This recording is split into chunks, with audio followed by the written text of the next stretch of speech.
Tumingo nga na, maglubot-lubot nga tayo sa mga tanim-tanim tayo di, oh. Mga namurak na, oh. So kahapon pinakita ko na yung iba nito, hindi na tinatapos na mahaba kasi makulit yung aking mga alagang aso. So ngayon tutuloy natin yung ating ikot dito, pamasyal.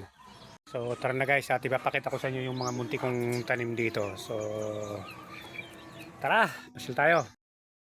Yan yung aking mga bugambilya.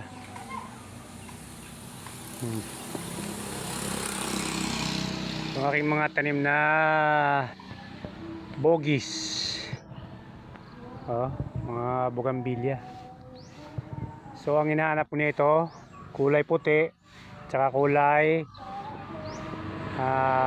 meron ng orange. Ayun, meron akong orange, meron ng dilaw. Ayan.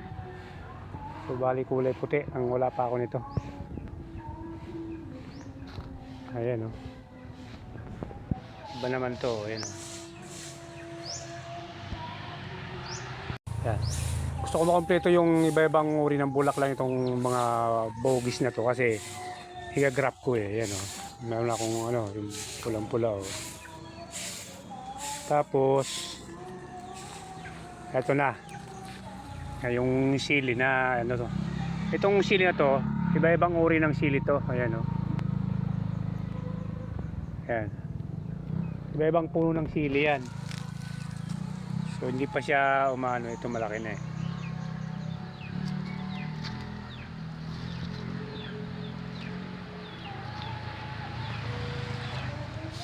Ayan, Ayan. Tapos yung ating kamatis din eh, tagal maghinog So ang dami niyan.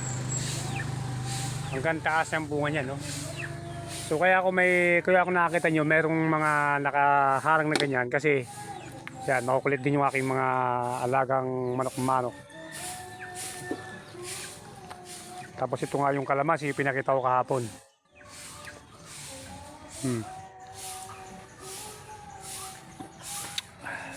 Dahil yung bunga. Tapos meron yung mga tanim na rin dito, melon. Ayan, melon yan, Hindi ko alam kung magtutuloy itong melon na to rito. Tapos ito na yung ating ano pa, meron pang laman. Saglit lang. Ito yung ating pipino. Namumulaklak na siya. Pero parang hindi pa siya magtutuloy eh. Kailangan kong bawasan ng dahon sa baba. Kung di sumapay ko, sabaksan na So yung sabi, kahit na wala kang lupa rito, masipag ka yan. Makitanmi ka lang sa ganitong lugar. Sabak lang para pag di ililipat mo lang. Ayan, may mga bulaklak na yan. Pero bulaklak-laki lang yata ito eh. Lagi lang ako may umuusok na ganyan para yung insekto ipadpad. So, alam yung uri ng kamatis ito, 3 kanto eh.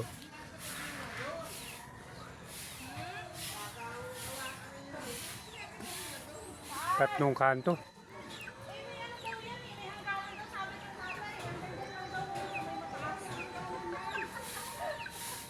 Tatlong kanto ang kamatis dito. At hanggang taas siya, Tapos ito may sili din, Yan. Sili pa rin yan. Ito nga guys, babawasan natin yung dahon ng pipino sa baba para makaano siya. Yan. So kailangan natin bawasan para makaano yung kanyang puno.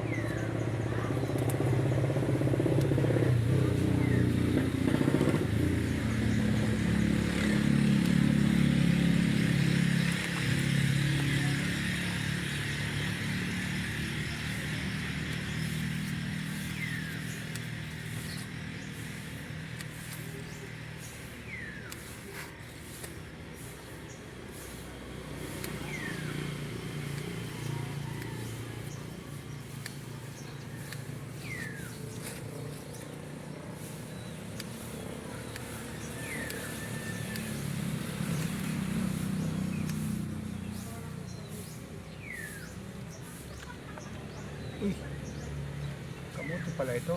Alam mo may laman itong kamote na to. Kala ko damo.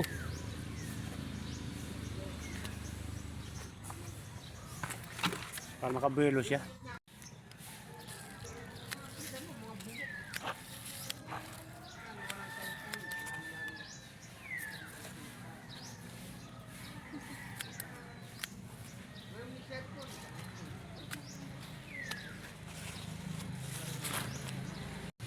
So yun guys, tinanggalan natin siya ng mga dahon, yung ating pipino, para makasingaw yung ilalim. Okay, bye bye. At tayo naglalaba pa.